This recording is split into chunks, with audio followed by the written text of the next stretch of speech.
Hello everyone, welcome back to lesson class. I hope आप सभी अच्छे होंगे। डीएलएड सेकेंड सेमेस्टर की सोशल साइंस की क्लास नंबर 6। कौन सी क्लास है ये? हमारी क्लास नंबर 6। लास्ट क्लास में वर्धन वंश के बारे में पढ़ा था। अब तक हम मौर्य वंश, गुप्त वंश और वर्धन वंश के बारे में डिस्कशन कर चुके हैं। अब करेंगे जो दक्षिण भारत के कुछ प्रमुख राजवंश हैं उनके बारे में हम लोग जानेंगे। ठीक है कि दक्षिण भारत के जो प्रमुख राजवंश रहे हैं वो कौन कौन से रहे हैं। तो सबसे पहले कुछ बेसिक सी नॉलेज हमको इसके बारे में पता होनी चाहिए, दक्षिण जो राजवंश थे उनके बारे में, कि दक्षिण भारत में पल्लव वंश का जो उदय हुआ कब हुआ? जब सातवाहन वंश अपने पतन की ओर था। कब क्या था? जब सातवाहन जो वंश था वो अपने पतन की ओर में था। और सिंह विष्णु को क्या माना जाता है? पल्लव वंश का संस्थापक भी माना जाता है। सिंह विष्णु को क्या मानते हैं? पल्लव वंश का संस्थापक मानते हैं। और इसके ही काल में महाबलीपुरम नामक स्थान पर वराह मंदिर का क्या हुआ था? निर्माण भी किया था। और सिंह विष्णु वैष्णव धर्म के क्या थे? अनुयायी थे। ठीक है, तो चलिए सबसे पहले बात करते हैं कुछ नॉलेज से। दक्षिण भारत की प्रारंभिक जानकारी हमें कहाँ से मिलती है? सम्राट अशोक के अभिलेखों तथा संगम साहित्य से प्राप्त होती है। कहाँ से होती है? सम्राट अशोक के अभिलेखों तथा संगम साहित्य से क्या होती है? प्राप्त होती है। और संगम साहित्य में हमें दक्षिण के 3 राज्य संगम साहित्य में हमें क्या? दक्षिण के 3 राज्यों जैसे चेर, चोल तथा पांड्य राज्यों का क्या मिलता है? वर्णन भी मिलता है। और 6वीं से 11वीं शताब्दी के मध्य दक्षिण भारत में कुछ नए राज्य हैं उनका उदय हुआ, उनके बारे में हम पढ़ेंगे। देखिए ये आप लोगों का क्या है? मैप है। किसका? नीचे क्या है? हिंद महासागर, यहाँ बंगाल की खाड़ी, इधर क्या है? काबी, इधर अरब सागर है, कृष्णा नदी। ये मतलब ये इस तरफ का जो ये दक्षिण में जो नए राज्यों का क्या हुआ? उदय हुआ, उनके बारे में हमको पढ़ना है। विंध्य पर्वत तथा नर्मदा नदी उत्तर भारत को दक्षिण भारत से अलग करती है। कौन सी? ये जो विंध्य पर्वत और नर्मदा नदी है ना, उत्तर भारत को दक्षिण भारत से क्या करती है? अलग करती है।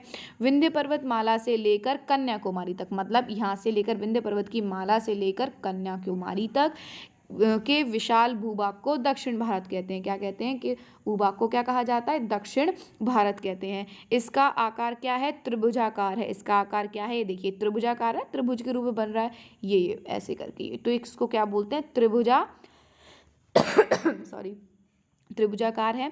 पूर्वी घाट पर बंगाल की खाड़ी, पूर्वी घाट पर क्या?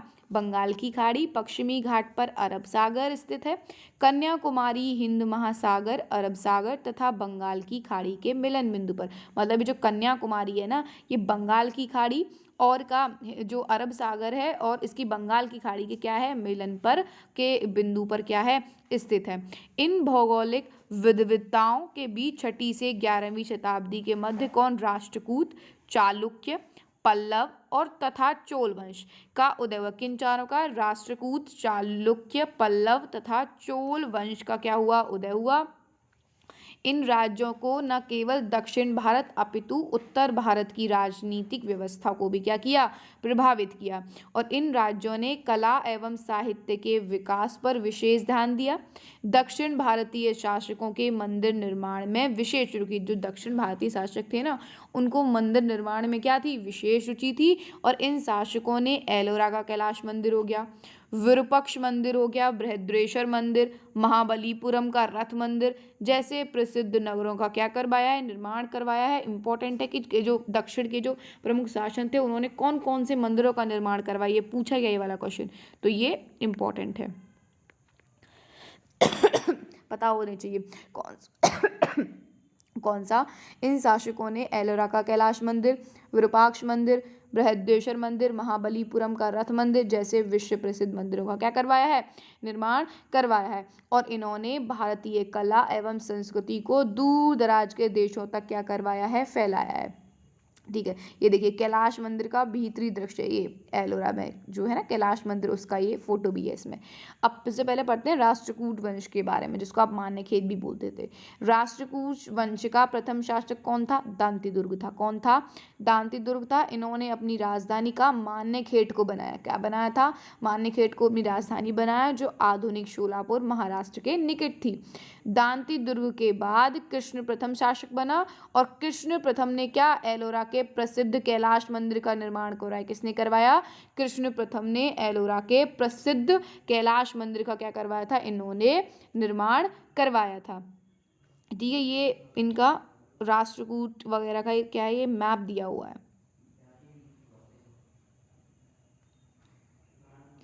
ठीक है, ये देखिए,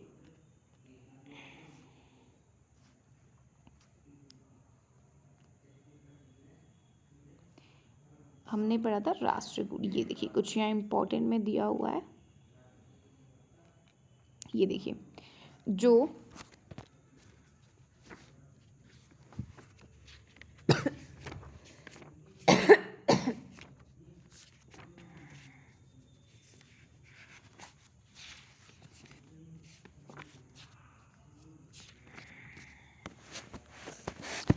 राष्ट्रकूट जो थे ये दक्षिण भारत में बादामी के चालुक्य शासकों के समान थे और आधुनिक लातूर मतलब महाराष्ट्र व उसके आसपास का क्षेत्र राष्ट्रकूट शासकों के नियंत्रण में था।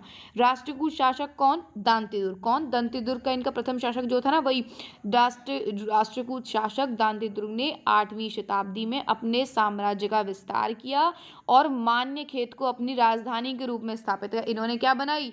जो दुर्ग है, इन्होंने अपनी राजधानी किसको बनाई? मान्य खेट को बनाया, जो कहाँ थी? आधुनिक शोलापुर महाराष्ट्र के क्या थी? निकट थी। ठीक है, कृष्ण जो प्रथम थे, कौन? कृष्ण प्रथम जो शासक बने, इन्होंने इनके ही काल में क्या कि इन्होंने एलोरा में प्रसिद्ध कैलाश मंदिर का निर्माण करवाया, जिसका आधार क्या था? द्रविड़ शैली था। जिसका आधार था द्रविड़ शैली था।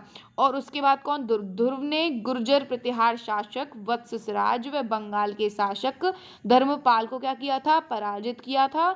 और ध्रुव ने अपनी उत्तर भारत की विजय के उपलक्ष्य में राजकीय चिन्ह के रूप में गंगा व यमुना का क्या किया था? प्रयोग किया था। किसने? ध्रुव ने। और कौन है? अमोघ वर्ष। अमोघ वर्ष क्या था? वर्ष क्या था कि इसका काल साहित्य के लिए जाना जाता है कि अमोघ वर्ष ने कन्नड़ भाषा में, किसमें? कन्नड़ भाषा में कवि राजवर्ग मार्ग नामक पुस्तक की क्या करी थी? इन्होंने रचना करी थी, जो आगे चलकर कृष्ण तृतीय व इंद्र तृतीय राष्ट्रकूट शासक हुए। उन्होंने गुर्जर प्रतिहार शासकों के साथ क्या किया था? संघर्ष किया था।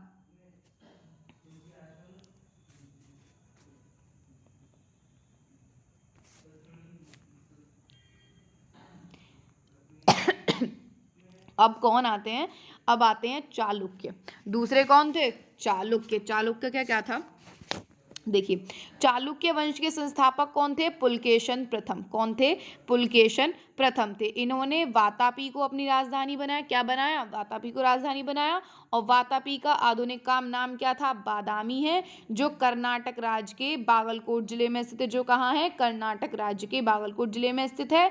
और इसी वंश के प्रतापी शासक पुलकेशन द्वितीय ने उत्तर भारत के सम्राट हर्षवर्धन को, किसको? उत्तर भारत के जो सम्राट थे ना, अभी हमने पिछले वर्धन वंश में पढ़ा था, अंतिम शासक कौन थे? हर्षवर्धन। उनको क्या किया था? युद्ध में पराजित किया था। और चालुक्य शासकों ने कई मंदिरों का करवाया, निर्माण करवाया, जिसमें से एक बहुत प्रसिद्ध मंदिर है वातापी का विरूपाक्ष मंदिर। कौन? ये रहा वातापी का विरूपाक्ष मंदिर, जो है बहुत प्रसिद्ध है। ये इन्होंने ही क्या करवाया था? निर्माण करवाया था। ठीक है, चालुक्य शासकों ने भी बहुत सारे मंदिरों का क्या करवाया था? उन्होंने निर्माण करवाया था।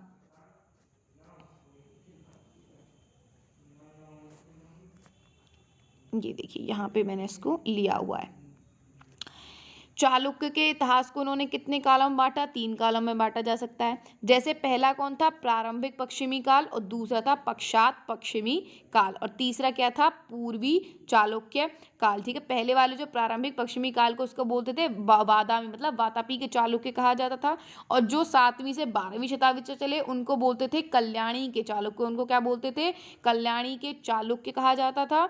और तीसरे कौन थे? पूर्वी चालुक्य काल, जिसमें 7वीं से लेकर 12वीं शताब्दी वेंगी के चालुक्य, उनको क्या कहा जाता था? वेंगी के चालुक्य कहा जाता था। देखिए, एक मिनट। ठीक है, दूसरे वाले को कौन सा? कल्याणी के चालुक्य। तीसरे कौन थे? वेंगी के चालुक्य। अब ठीक है, बादामी जो वातापी के चालुक्य थे उनके बारे में क्या है कि मूलराज प्रथम। कौन? सबसे पहले मूलराज प्रथम। इस वंश का संस्थापक कौन? मूलराज प्रथम था। कौन था? मूलराज प्रथम था। इसने सरस्वती घाटी में स्वतंत्र राज्य की क्या करी थी? इन्होंने स्थापना करी। और वे शाकंभरी के विग्रहराज से पराजित हुआ और कंथ दुर्गा में क्या ली थी? इन्होंने शरण ली थी, क्या ली थी, कंथ दुर्गा में इन्होंने शरण ली थी। दूसरे कौन थे, भीमदेव प्रथम, ये सबसे शक्तिशाली शासक था और इसने कलचुरी नरेश कर्ण के साथ मिलकर परमार भोज के विरुद्ध एक संघ की स्थापना करी और इस संघ ने धारानगर को लूटा, लेकिन लूट के माल को लेकर ये संघ टूट गया और इसके बाद भीम ने परमार जयसिंह द्वितीय के साथ लेकर कर्ण को पराजित किया और इसने आबू पर्वत पर अपना क्या कर लिया, अधिकार सुदृढ़ किया। और इसी के सामंत विबल ने आबू पर्वत पर दिलवाड़ा के जैन मंदिर का क्या करवाया था, निर्माण करवाया था। किसने करवाया था, आबू पर्वत पर दिलवाड़ा के मंदिर का जो है निर्माण करवाया और इसके निर्माता वास्तुपाल व तेजपाल थे। कौन थे, वास्तुपाल व तेजपाल थे। और इस मंदिर के गर्भगृह में ऋषभदेव मतलब आदिनाथ की मूर्ति है जिसकी आंखें क्या हैं, हीरे की हैं। और इसी शासनकाल में गजनबी जो था 1125 ईस्वी में सोमनाथ के प्रसिद्ध मंदिर को लूटा और भीमदेव भागकर कथा के दुर्ग में क्या गए थे, छुप गया। बाद में इसने सोमनाथ मंदिर का पुनर्निर्माण कराया और सोमनाथ मंदिर जो पहले लकड़ी व ईंटों से निर्मित था और भीम ने उसको किससे करवाया, पत्थर से निर्मित करवाया था। ठीक है, आगे है जयसिंह सिद्धराज। यह शैव मत का अनुयायी था और अपनी मां के कहने पर सोमनाथ की यात्रा पर जो कर लगता था उसको इन्होंने समाप्त किया था और आबू पर्वत पर अपने 7 पूर्वजों की गजारोही मूर्तियां बनवाई थी। ठीक है, और इसने सिद्धपुर में रुद्र महाकालेश्वर मंदिर का निर्माण करवाया और खंबात में मस्जिद बनाने के लिए 1 लाख सिक्कों का क्या किया था, इन्होंने दान किया। वह विभिन्न धर्मों व संप्रदायों के लोगों में चर्चाएं किया करता था और इसके दरबार में प्रसिद्ध जैन विद्वान कौन, हेमचंद्र रहते थे। किसके में, जयसिंह सिद्धराज के में। ठीक है, आगे है अजयपाल। आगे कौन है, अजयपाल। इसने जैन मंदिरों को ध्वस्त किया और साधुओं की हत्याएं करवाई और इसके समय शैव और जैन जो के मध्य गृह युद्ध प्रारंभ हो गया था। किसके में, अजयपाल के समय पे। दूसरे कौन थे, कल्याणी के चालुक्य। इनका क्या था कि कल्याणी के चालुक्य वंश का उदय कब, राष्ट्रकूटों के पतन के बाद हुआ और इस वंश की स्वतंत्रता का जन्मदाता कौन था, तैलिप द्वितीय था। कौन था, तैलिप द्वितीय था और इनका पारिवारिक चिन्ह क्या था, वाराह था। ठीक है, तैलिप द्वितीय का परमार शासक मंजू से लंबे समय तक संघर्ष चला। मैरुतुंग की जो प्रबंध चिंतामणि से ज्ञात होता है कि इसने मुंज पर 6 बार आक्रमण किया परंतु हर बार क्या रहे, हारते रहे थे। सोमेश्वर प्रथम क्या था कि 1043 ईस्वी में अगला शासक बना और इसने ही चालुक्यों की राजधानी मान्यखेत से कल्याणी स्थापित करी थी और इसने भोज परमार की राजधानी धारा पर आक्रमण कर उसे आत्मसमर्पण करने पर भी क्या किया था, मजबूर किया था। और जो राजराज चौल ने इसे बुरी तरह परास्त कर दिया और विजयविंद की क्या करी थी, उपाधि धारण करी थी। ठीक है, चोलों से मिली लगातार हाथ के बाद इसने तुंगभद्रा नदी में डूबकर क्या कर ली थी, आत्महत्या कर ली थी। ठीक है,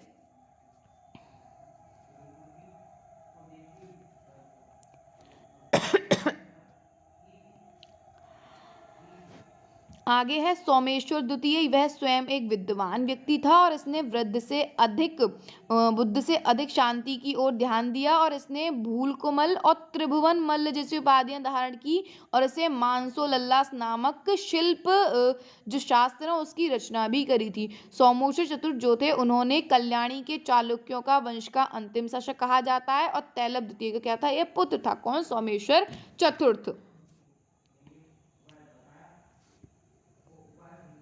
आगे आते हैं कौन, पल्लव वंश के बारे में। आगे पढ़ते हैं किसके बारे में, पल्लव वंश के बारे में कि पल्लव वंश के संस्थापक कौन थे, विष्णु थे। पल्लव शासकों ने कांची को राजधानी बनाया और वर्तमान समय में यह स्थान कहाँ है, तमिलनाडु राज्य में स्थित है। सिंह विष्णु के बाद महेंद्र वर्मन, नरसिंह वर्मन प्रथम, महेंद्र वर्मन द्वितीय, राज सिंह आदि शासन हुए। इस वंश के शासकों ने महाबलीपुरम में बने रथ मंदिर को बनवाया। ये देखिए महाबलीपुरम का एक रथ मंदिर है वो इन्हीं के वंश के शासकों ने बनवाया। यह मंदिर एक विशाल पत्थर को काटकर बनाया गया है और पल्लवों के काल में कला क्षेत्र की क्या हुई थी, अत्यधिक प्रगति हुई थी। ठीक है,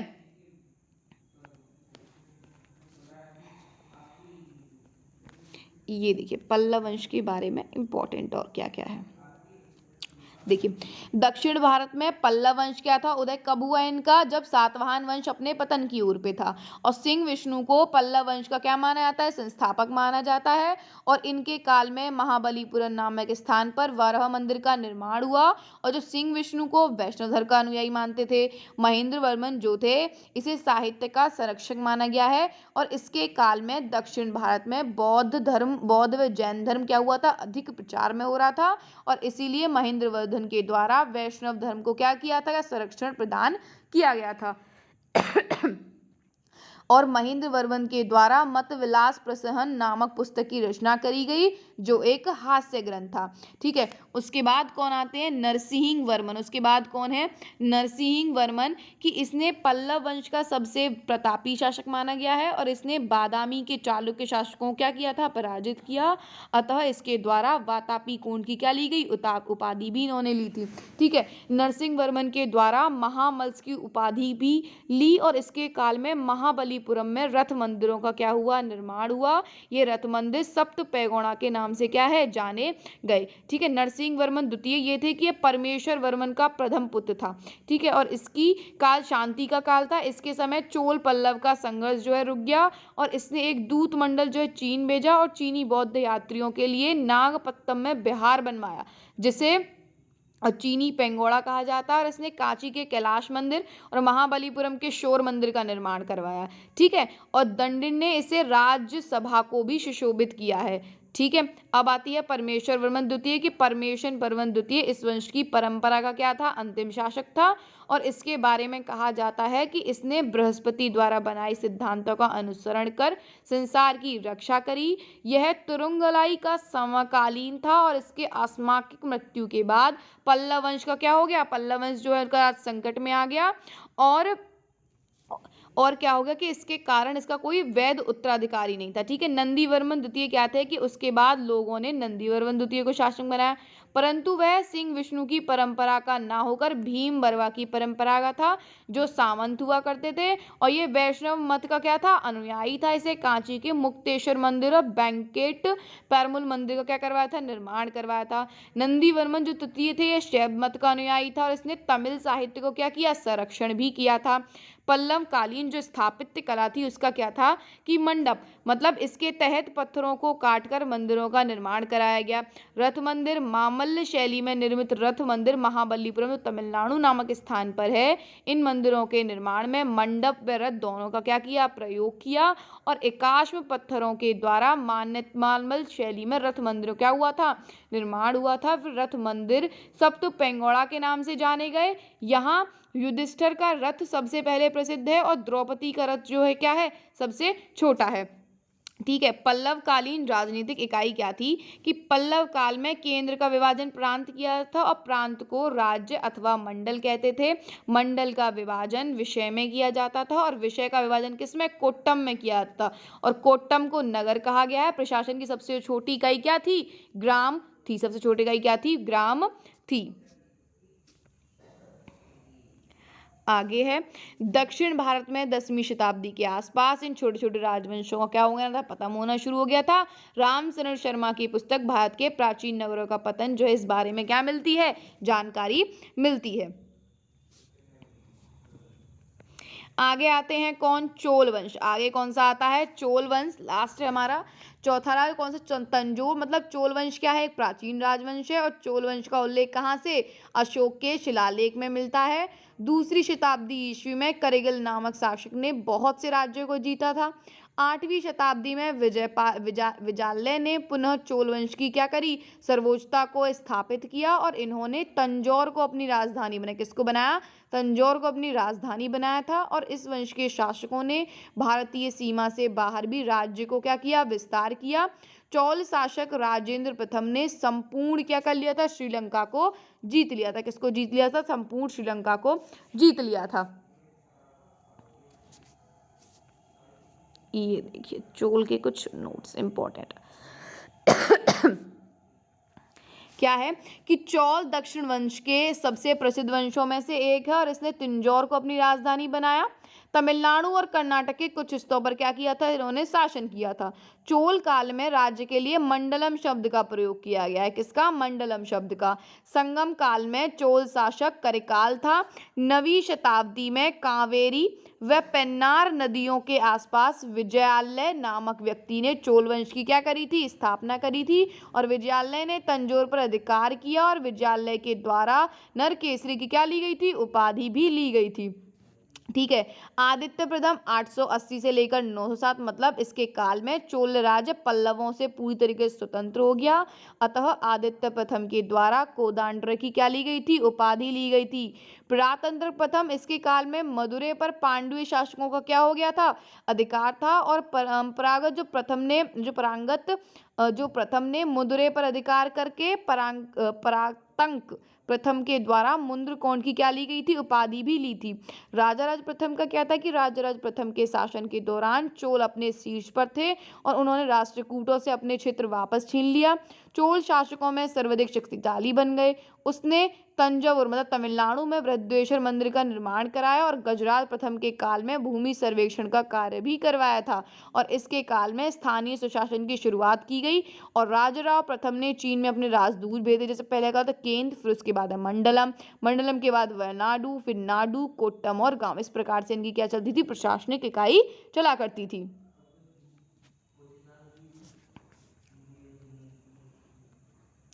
इनकी आय का स्रोत क्या था कि दक्षिण भारत में कड़मे एक प्रकार की भूमिकर था और यह बगान कर भी था जो सुपारी पर लिया जाता था। मन में क्या था कि वह भी एक प्रकार का कर था जो स्वर्णकार, कढ़ई व कुंभकार से लिया जाता। पेरुंदनम मतलब उच्च सरकारी अधिकारी, वेंडिकार राजा के अंगरक्षक कहते, उडान कुंडगम राजा के मंत्री कहे जाते थे। ठीक है। चोलन कालीन ग्राम सभा क्या थी कि मतलब साधारण लोगों की सभा थी। सभा महासभा वरिष्ठ ब्राह्मणों की सभा थी और नगरम मतलब व्यापारियों का क्या बोला था, संगठन कहा जाता था। आगे है कि इनकी जो राज्य शासन व्यवस्था थी वो क्या थी। देखिए यहाँ पे पूरा एक्सप्लेन है, इसको देखते हैं। दक्षिण भारत के राज्यों की शासन व्यवस्था में राजा ही सर्वोपरि होता था। राजा की सहायता के लिए मंत्री तथा कर्मचारी होते थे। उन मंत्रियों और कर्मचारियों की नियुक्ति राजा स्वयं करता था और इसी प्रकार उन मंत्रियों और कर्मचारियों पर उनका क्या रहता था, नियंत्रण भी रहता था। ठीक है। चोलों की शासन प्रणाली बहुत विकसित और सुव्यवस्थित, चोल थे उनकी शासन प्रणाली बहुत विकसित और सुव्यवस्थित थी। समस्त साम्राज्य को ये लोग राष्ट्रम कहते थे और प्रांतों को क्या कहा जाता था, मंडलम, और जनपद को क्या बोलते थे, नाडु, तथा गांवों को कुर्रम कहा जाता था। कुर्रमवासी अपनी बैठकों में समस्याओं का समाधान करते थे। वे सिंचाई के लिए तालाब बनवाते थे, कर वसूलते थे। ये आर्थिक रूप से स्वावलंबी थे। यहीं से स्थानीय स्वशासन यानी आज से मिलती जुलती पंचायती राज व्यवस्था की क्या हुई है, शुरुआत भी यहीं से हुई है। उसके बाद है उनकी सामाजिक स्थिति थी, वो क्या थी कि दक्षिण भारत का समाज भी वर्ण व्यवस्था पर क्या था, आधारित था। और इस समय समाज में दो वर्ग मतलब ब्राह्मण और गैर ब्राह्मण थे। सभी अपने अपने कर्तव्यों का पालन करते थे। समाज में स्थिरता थी। राज्य में धनी और गरीबों में अंतर था। धनवान व्यक्तियों के मकान सुंदर एवं सुसज्जित होते थे। गरीबों के घर सादे होते थे और फर्श क्या होती थी, कच्ची ईंटों की बनी होती थी। किसान भूमि के स्वामी माने जाते थे, परंतु मजदूरों की दशा ना अच्छी थी और कृषि मजदूर जो होते दासों की तरह ही जो है रहा करते थे। इनकी धार्मिक स्थिति क्या थी दक्षिण भारत के शासक हिंदू धर्म को मानने वाले थे। वे अन्य धर्मों के प्रति भी उदार थे। वे बौद्ध एवं जैन धर्म के विहारों तथा मंदिरों के निर्माण हेतु भी क्या किया करते थे, दान दिया करते थे। समाज में विष्णु तथा शिव की पूजा विशेष रूप से होती थी। शंकराचार्य ने उत्तर, दक्षिण, पूर्व और पश्चिम क्षेत्रों में मठों की स्थापना करी।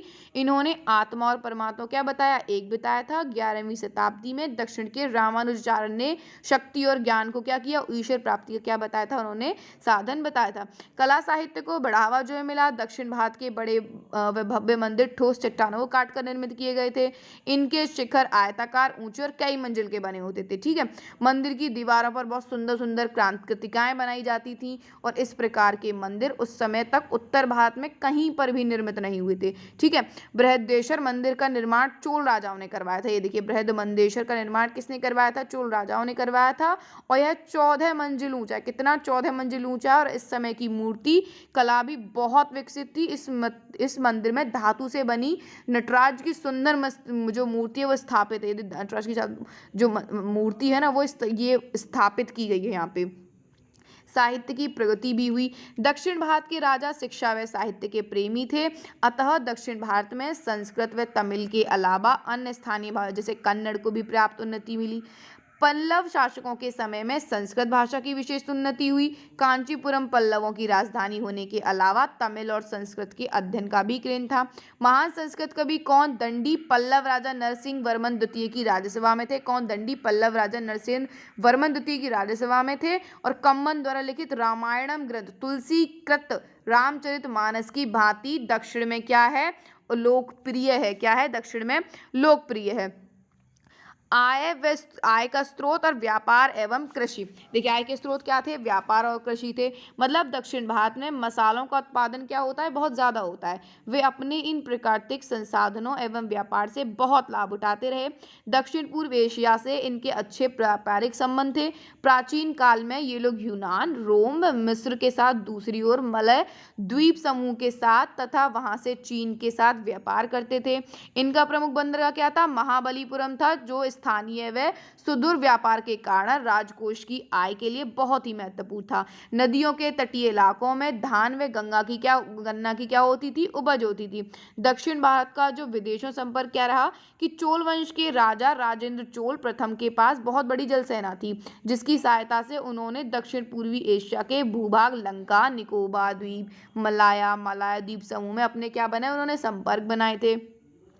इस समय भारत के कुछ व्यापारी पड़ोसी देशों में गए, जहां उन्होंने बस्तियां बनाई। कुछ बौद्ध प्रचारक भी पहुंचे। विदेशों के स्थानीय लोग इससे प्रभावित होकर भारतीय विचार, कला व रीति रिवाज को क्या करे गए? अपनाते चले गए।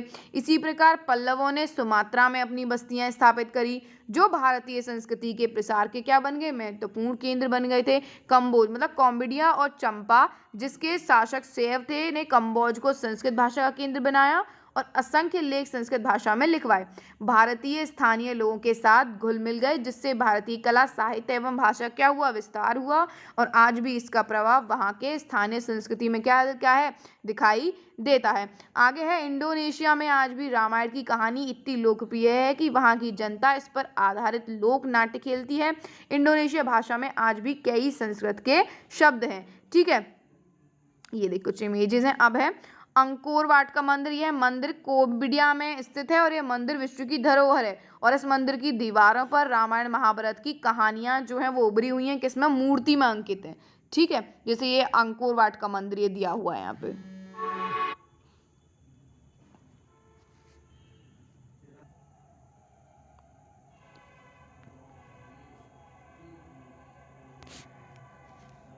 चलिए, ये हो गया हमारा पूरा चैप्टर नंबर 4 हमारा फिनिश हो गया। ये पूरा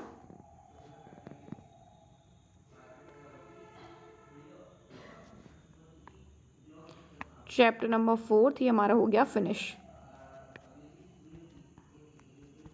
अब करेंगे नेक्स्ट चैप्टर आगे वाली क्लास में।